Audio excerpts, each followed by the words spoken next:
Votre indignation, votre colère sont à la mesure de la grandeur du personnage qu'était Bokono.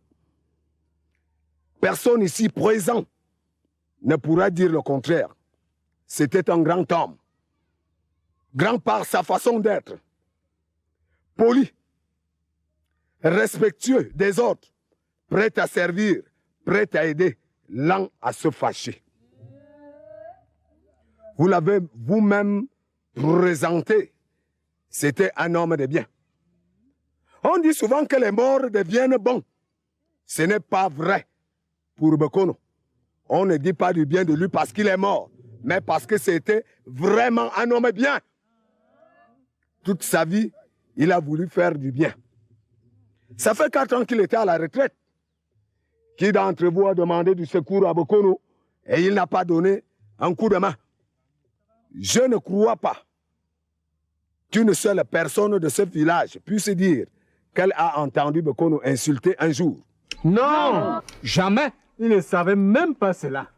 Comment aurait-il commencé?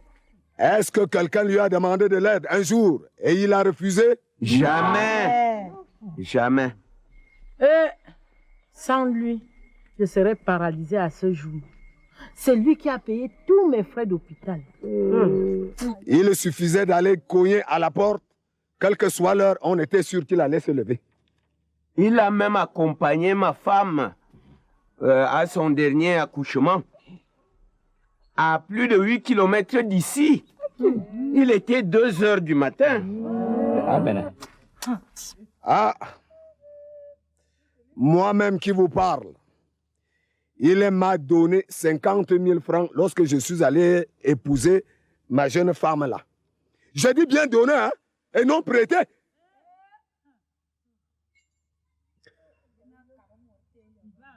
Vous avez entendu vous-même ce qu'il a fait pour le village. L'aménagement de l'école, le centre de santé, le centre d'état civil. L'électricité, c'est encore lui. Il disait qu'il ne pouvait pas s'habituer à s'éclairer avec la lampe. Il a fait des pieds et des mains. Et grâce à ses relations dans l'administration, on a eu le courant. Vous avez entendu? Nos jeunes parlent français comme à Yaoundé. On ne peut pas croire qu'on est dans l'arrière-pays. Il a fait toute une case remplie de livres pour les jeunes. Il voulait même que les vieux aillent aussi apprendre à lire là-bas. Ah, effectivement. C'est seulement qu'avec nos vieilles têtes-là, est-ce qu'on peut compter tout ce qu'il a fait? Ce qu'on vous dit là, c'est ce que tout le monde peut voir.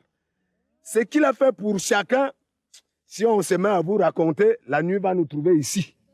Un chrétien convaincu. Il allait à la messe tous les dimanches. Ce chapitre, alors, est gros comme ça. On ne peut pas l'épuiser ici.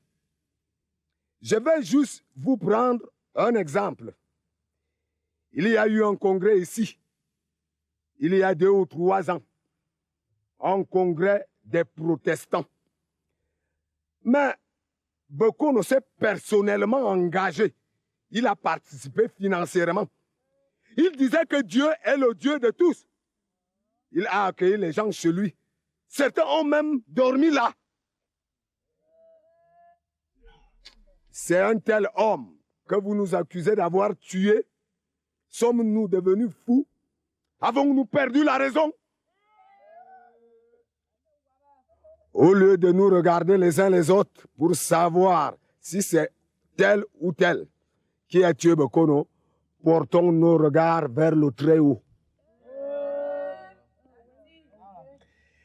Les voies de Dieu sont insondables. Au lieu de nous condamner les uns les autres, voyons plutôt en cette mort subite un geste de bonté du Seigneur. On dit qui aime bien, châtie bien. Nous pensons que c'est parce que Dieu a aimé Loïc Bokono qu'il a ramené à lui de façon aussi précipitée.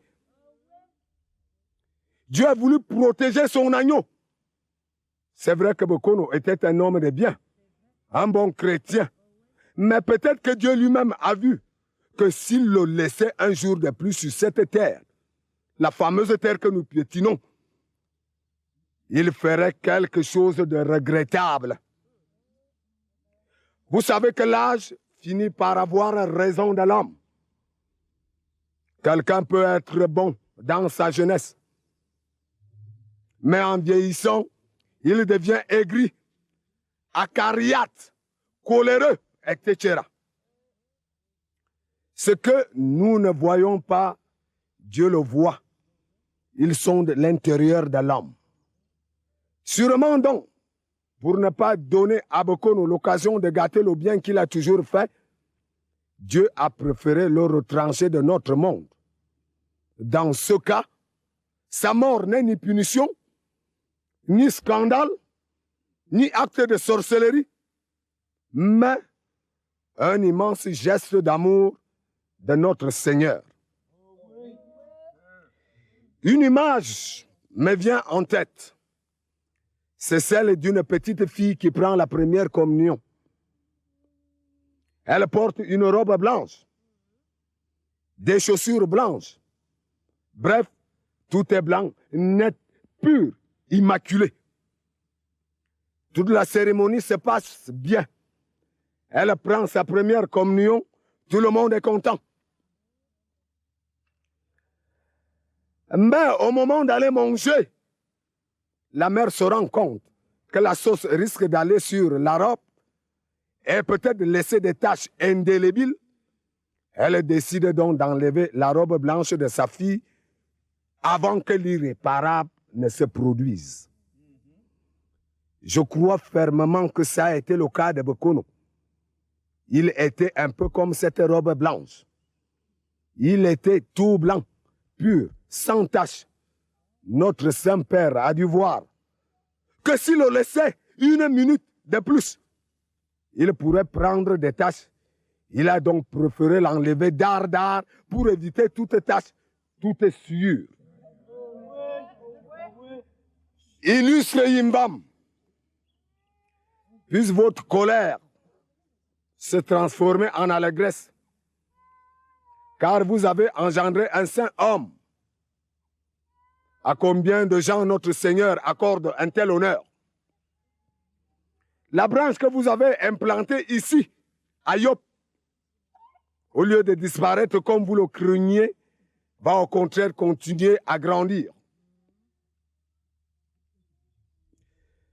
Partout, quand on parlera de Loïc Bokono, cet homme que le Seigneur, notre Dieu lui-même, a honoré de façon si éclatante, on parlera des Yembam. On se souviendra que c'est des Yembam qu'il est issu. L'honneur fait à Bokono est celui de la tribu Yembam. Mais cela ne nous étonne pas. Comment pouvait-il en être autrement? Un mauvais arbre peut-il donner du bon fruit? Jamais.